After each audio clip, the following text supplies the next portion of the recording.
Hello and welcome back to part 2. We're going to finish off looking at Cybran units.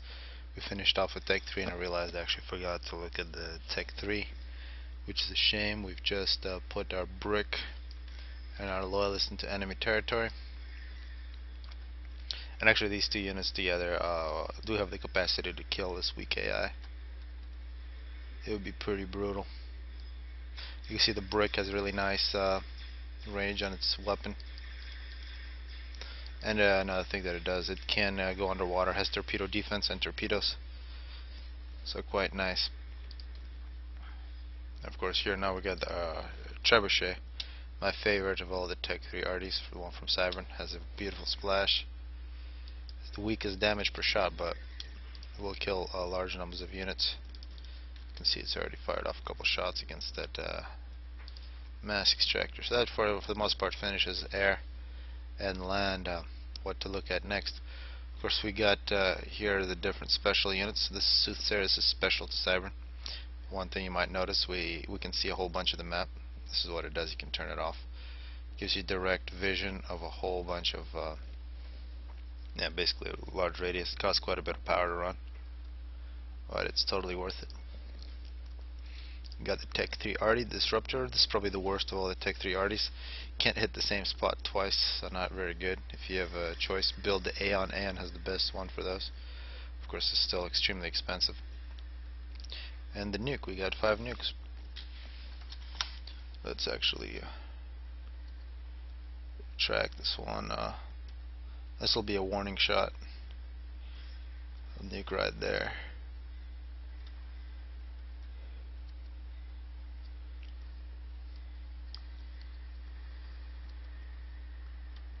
Looks quite different from the EEF one.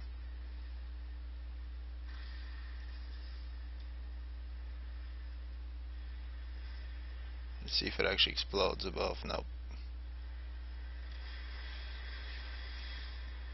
So that should send a stern message to the AI. Hope they got it. Of course, we also got the Quantum Gateway. Makes the support commanders a really good builder. We got a couple of them here. Different things you can put on them. You can make them invisible, which is always fun to do. You can put anti-air on it. Repair system. And here I chose to put the rapid fabricator instead. It can either put a good gun on it, or it can build really quick for you. And you can actually make the gun even better, or you can make them a nice fusion reactor that walks around that it can hide. Of course, the ACU. Some people love this ACU the most. One great thing about it is it's got the teleport laser. All ACUs have a teleport, but this one also has a laser on it. You have to put a laser or torpedoes on it, and with torpedoes it can take on navies. You can see this ACU should appear here shortly. Takes a little bit of time to do that. That's a really good thing to do. You can get next to an ACU, or you can actually get next to a fatty. Maybe I should demonstrate how you kill a fatty with this. Alright, this artillery needs to just stop. Let's give these guys a fatty, and then I'll kill it with the ACU.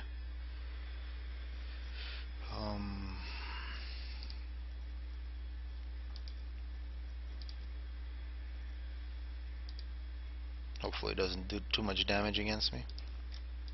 So what you gotta do is teleport right under the shield. And actually right after teleport you can give it a command, kill, and then teleport out. And I gotta set it to attack. Don't want to keep making that mistake. Also notice though, when you give the AC up, he just got there, so you can see just get underneath the shield to get the fatty, and then I am in danger of dying, but hopefully I get out in time. See, that laser is quite powerful. It's one of the favorite things to do with Cybran. No other faction could do this, and this ACU needs to get out before it gets killed. So that's always a fun attack. You do put yourself in quite a bit of danger. Alright, so what else? Yeah, this is a great ACU. If you're Cybran, you're basically a badass. What else is there? The antenna, you can see the 3 different radars. The Omni, by far the best. All the radars are quite weak. See, the Omni takes 2,000 power to run. That's for all the different factions, so that's something to keep in mind. Looking at the point defenses. It's all based on lasers here. So it shoots really low, so terrain will block this point defense. But it's impossible to dodge because it's a laser, so it's, in some cases it's bad, some cases it's good. The arty, of course, this is a nice arty. Do another warning shot. I don't want to kill that Paragon.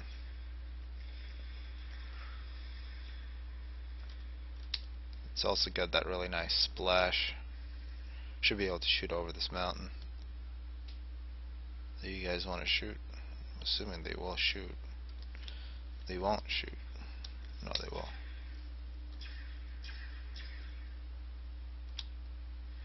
Of course, these terrible accuracy on these. See, I told them to shoot like right there. They hit everything around. This bomber needs to stop.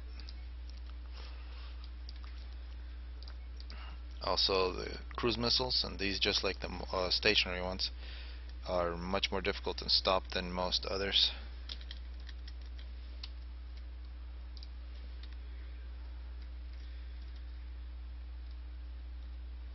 And 4 of those will kill most ACUs. 3 is usually enough, but 4 just for safety.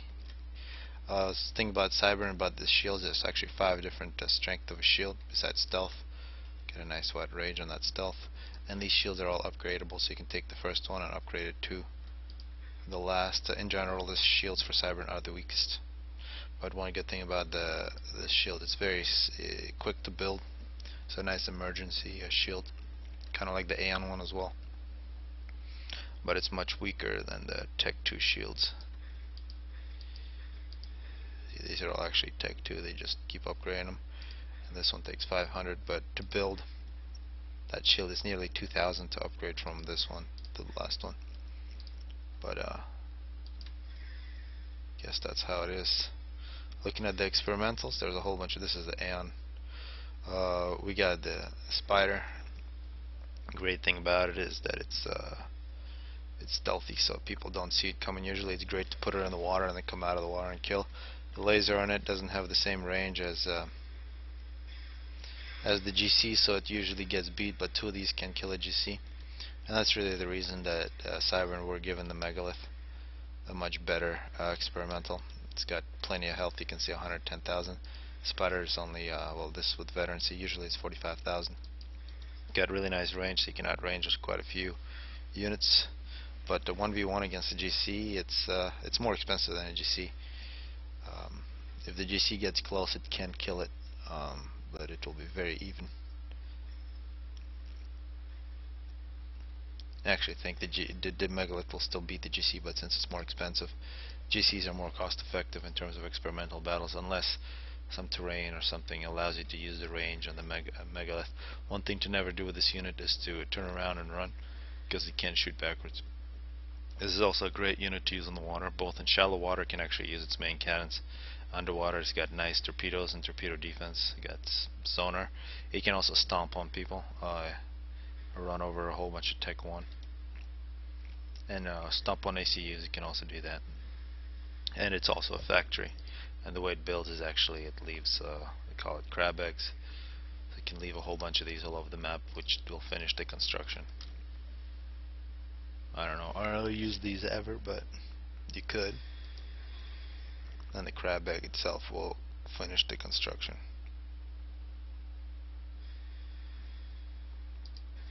So now we got ourselves a Tech 3 engineer. Can make another one of these, and you can see the cost: 37,000 for the GC, 21,000 for the Spider, and then we also have the other 2, 40,000 for the Bug. This is very rarely built. It's much better to just make gunships, but it's 90,000 health, so quite a bit of health for an air unit. It's got anti-air and it's got nice gunship capabilities on it. Usually never used. It's when you want to make fun of people. Here we have an extremely expensive unit. You can see that it's 300,000 mass, so Paragon is also similar to that. And this very rapid fire. This is kind of like the buzzsaw from Total Annihilation, but it can't hit the same spot twice. So the Maver or the rapid fire from Aeon are far superior to this one. But otherwise, it's I mean, we're shooting over there. We're probably gonna hit the enemy base, but you can see it's very rapid fire, really high range and really high arc. See how inaccurate this is. Don't ever shoot this at your allies just to make them scared, because you're in danger of actually hitting them. First shell was actually quite nice.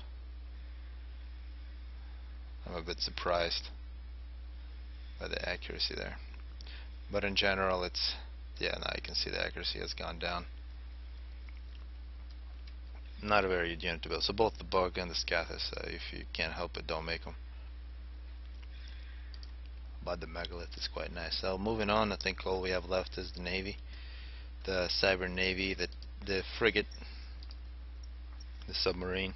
See the frigate, 250 mass, cost quite cheap, 2,000 health, and it is in terms of the damage that it can do. It is by far the best frigate. Not by far, but it is the best frigate. We'll see that come out. Standard weapon. A couple with these in mass can take on a Tech 2.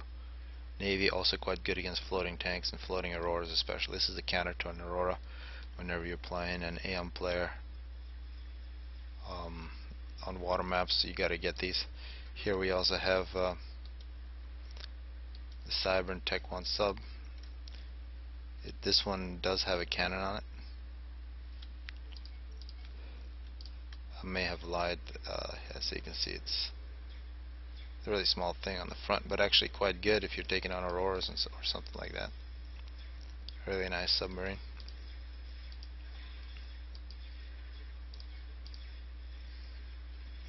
Moving on to Tech 2, and really at Tech 2 Cybran Navy, without the shields, it is the best because it does have the range. And unlike Aeon that has the same range, it's much more difficult to dodge, much more accurate, better fire rate. And looking at the cost, you can see Tech 2 ship is for the most part 2,000 mass. The health on one of these is 6,000, so it is weaker than EEF. So in close combat, the EEF will take on a Cybran destroyer. This one is a very good unit. You see the cost on that is about 1,000, but it is stealth, so you can see minus 30. It can float, but you really don't want to have this floating. Besides the Tech 3 sub, this is the best submarine, well, an experimental sub of course.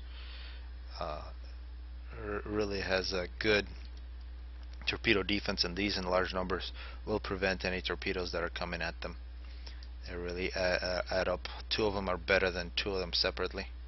So always keep them together, keep them hidden, and then in terms of attacking, say like UEF Navy, they're excellent. Looking at the destroyer, has a really nice range. They're good for bombardment. Great torpedoes on this torpedo defense.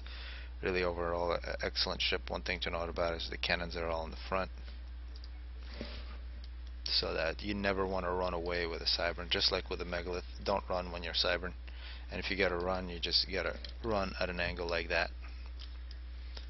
So you can see it can shoot sideways. When you're running away, it can only use its torpedoes.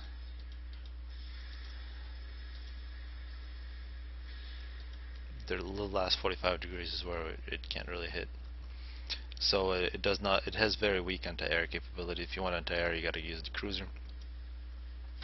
And the great thing about the Cybran cruiser, it also has a nice direct cannon, just like the destroyer. So in terms of taking on other cruisers on water, this will dominate. It can also stage air units. You can put something like transport on it, I believe. Or maybe it doesn't want to, or whatever. But you can repair your units on there. Let's see, what else does it have? It has a really good missile defense, has sonar, and it's anti-air, just like the Tech 1 flag for Cybran. Can be switched from attacking ground and land, although this weapon is really bad at actually hitting targets. but it's great at breaking shields. So whenever people are coming at you with shields, you just turn that on and it does quite a bit of damage. It can break through the shields. And once again, everything is up on the front, so you never want to run with these. If you run, you got to run sideways. And then of course you got the counterintelligence boat. It's got sonar, radar, and it has a nice stealth. Although you can supplement this one with the Tech 3 sonar from Cybran. Takes 250 power to run, but has a really wide stealth. So these Tech 3 sonars are perhaps the best one. You can also move it around with your force, and on a map that's this small, it can cover most of the map in terms of sonar. You also got the Tech 2 and Tech 1. Torpedo launchers. This is the best torpedo launcher in the game, the Harms. This you can actually do torpedo creeps with this. An excellent unit. Can't hit this from direct fire, so it's completely submerged, which gives it a great capability, because other torpedo launchers, a great way to take these out is with floating tanks. They can't actually shoot back at them because torpedoes only hit something that's underwater. So it just hits it above. You cannot do that against the Harms. You could trick it like with battleships, something that has big splash damage, and attack above water, and then the splash will start damaging the Harms. But in general, if you see that and you have a navy, you avoid them. And this keeps Cybran in the water. What else is there? So now we got Tech 3 ships left. Of course, there's a nuke. I guess we can hit right there. Besides the nuke on these, if it doesn't have a, oh yeah, it's got a minimum range. It can also use direct fire or cruise missiles. So either nuclear missiles or cruise missiles. Nuclear missiles, of course, much more expensive. But usually, if you're going to build something that's expensive, you're going to use the nukes.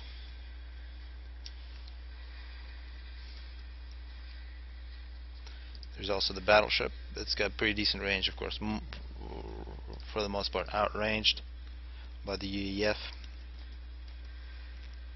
But you can make it since they're much cheaper now. Force Alliance forever in terms of build time. Good at bombarding. And unlike UEF, this faction does have, Cybran do have an aircraft carrier. You can make these quite quickly. Cannot submerge. Has pretty decent anti-air, as well as tactical missile defense. So a great unit for water air staging. And I believe that is basically it for Cybran. Those are all the different toys you have with them. That's really the faction. You gotta use stealth, you gotta attack. It's got some very good weapons if you use them right. It takes quite a bit of micro, and you gotta understand them. If you just throw their units at your enemy, you most likely lose. They are not really strong in terms of health. They're strong in terms of the weapons and capabilities.